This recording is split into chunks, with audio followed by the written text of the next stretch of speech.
दया करो ये देवी माई ओ पगली के दी हम भुलाई। तू दया करो ये देवी माई ओ पगली के दी हम भुलाई।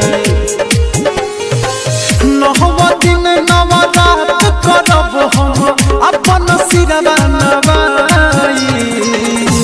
तू दया करो हे देवी माई ओ पगली के दी हम भुलाई।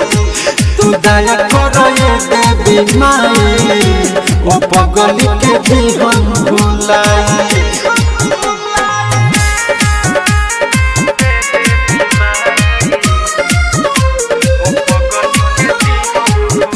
Mixed by Aditya Recording Studio, Gopalganj।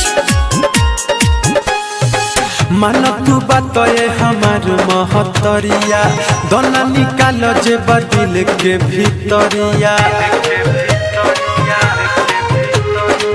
मन तू बातए हमार महतरिया दोना निकाल जे बदिल के भीतरिया।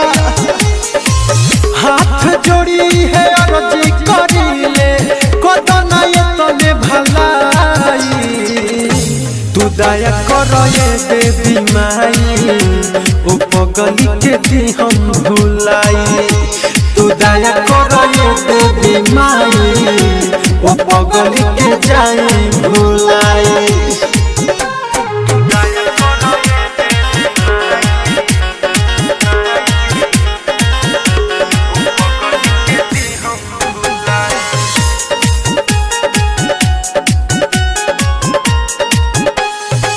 ओके विसार दिही है मकसदबा दरदी पकावा के पार करत हदबा।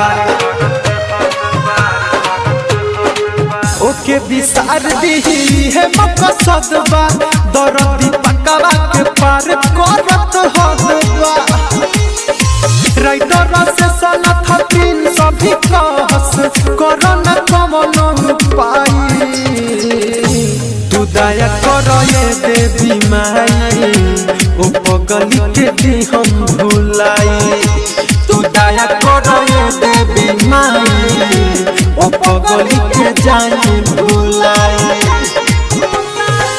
नहवा दिन नवा रात करब हम अपन सिरवा नवाई। तू दया करो हे देवी माई ओ पगली के दी हम भुलाई। तू दया करो ये देवी माई ओ पगली के दी हम भुलाई।